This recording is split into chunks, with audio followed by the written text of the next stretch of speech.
ketika kunci kontak dihidupkan dan kemudian pada RPM di bawah 2000 dia akan off gitu. Nah, lalu dia dikendalikan oleh siapa? Dia dikendalikan oleh modul emission control. Nah, ini sering diabaikan ini sama para teknisi. Mungkin teknisinya kurang paham dengan sistem modul kontrol emission, jadi dianggap tidak penting karena itu suka mengganggu kalau ketika dia sudah mulai tidak bekerja ya. Akhirnya dilangsungin. Rata-rata semua mobil yang tidak ditangani oleh para montir yang tidak memahami modul emission, maka ini semua dibuang modul emissionnya. Kalau kita cari-cari nggak ada, kabelnya dicopot, posisinya ada di dashboard.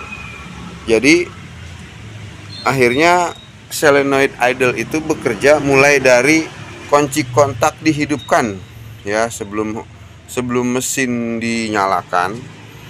Sebelum mesin dinyalakan, solenoid idle itu udah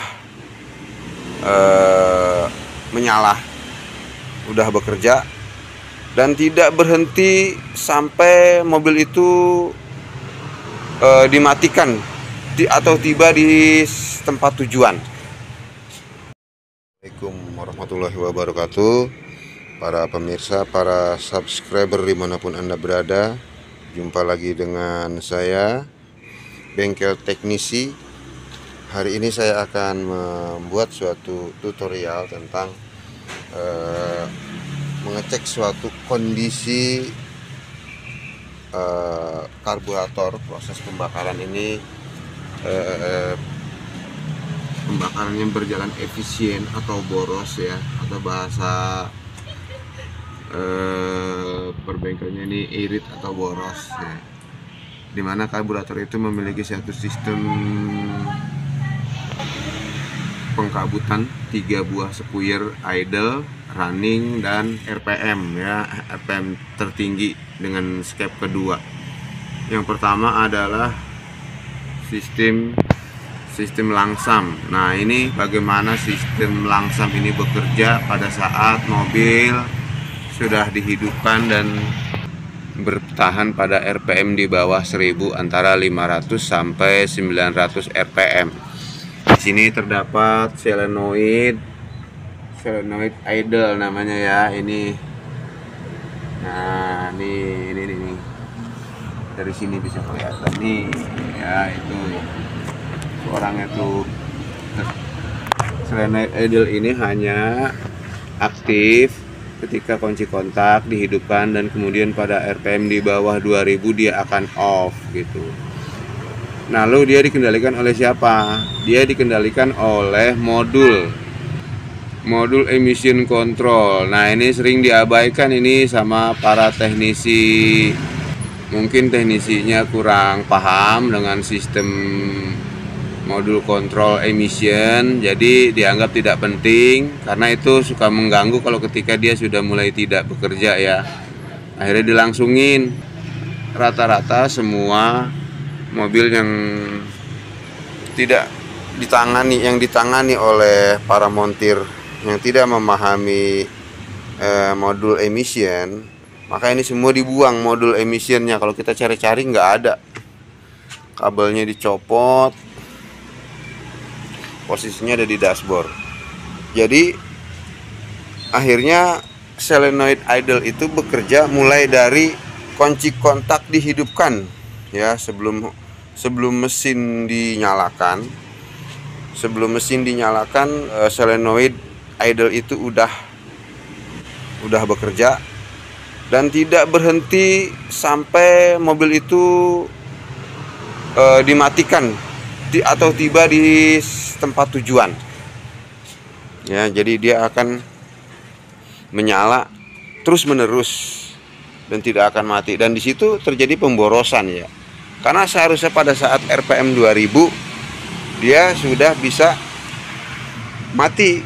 Di RPM 2000 dia hanya menyala di rating RPM 500 sampai 1500. Mari kita saksikan ya cara bekerjanya solenoid valve sinyalnya ini dari mana, apakah dia bekerja sinyalnya.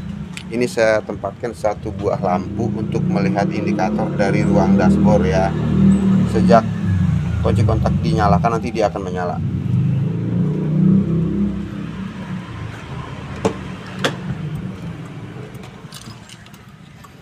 Nah, ini ruang dashboard. Kita hidupkan. Nah, ini idle nih. Stasioner di RPM 900 kurang lebih ya. Nanti dia berubah ketika suhu udara nanti naik, suhu mesin bekerja, dia akan berubah lagi menyesuaikan. Nah, lihat di sana lampu indikator yang tadi kita taruh di aki kabelnya itu bersumber dari sinyal solenoid kontrol pada karburator. Dia menyala terus, dan ketika gas kita hidupkan di atas 2000 sampai 3000 dia tetap menyala. Seharusnya lampu ini mati ketika RPM di atas 2000 atau 1500. Tuh, ini udah di 3000 dia tetap nyala. Seharusnya ini dia mati. Kita lihat indikatornya, kita gas lagi ya. Nah, indikatornya tetap nyala. Berarti ini spuyer dari karburator untuk langsamnya ini, stasioner ini tetap nyala, tetap mengeluarkan bensin sehingga boros, dan mereka harus bekerja bergantian. Nah, jadi kita ke ruang mesin. Ini kabelnya saya ambil dari kabel soket solenoid ya. Jadi solenoid saya tidak buat bekerja, saya tadi pakai ini.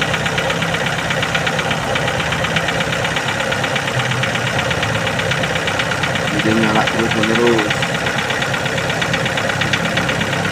Oke.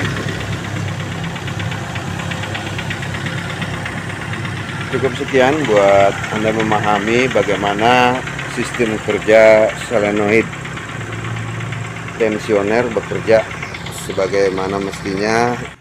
Jadi kesimpulannya adalah bahwa ketika modul emission control tidak bekerja, meskipun solenoid karburator itu bekerja, maka mesin akan tetap mengalami konsumsi BBM yang boros ya. Makanya dari itu kalau kita bertanya bahwa kadang-kadang mobil boros tuh udah nggak bisa di setel-setel lagi, spuyernya dikecilin, terus kemudian dibawa ke tukang servis sudah berkali-kali. Kalau hanya di servis karburatornya saja, mungkin itu akan tetap berdampak boros ya.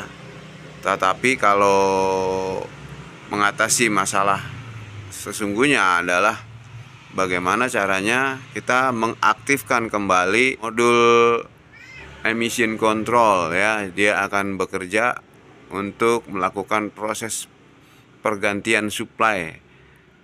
Jadi spuyer stasioner itu hanya bekerja pada saat RPM di bawah 2000 dan di atas 2000. Ketika gas kita injak di atas 2000 maka dia akan off gitu ya.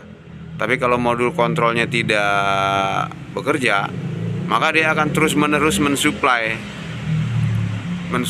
BBM mulai dari RPM 500 sampai ke RPM 7000 terus menerus, sehingga di situ terjadi tumpang tindih ya, double supply, sehingga di situ boros. Kalau spuyer idle itu hanya setting bekerja pada RPM 2000 RPM ke bawah.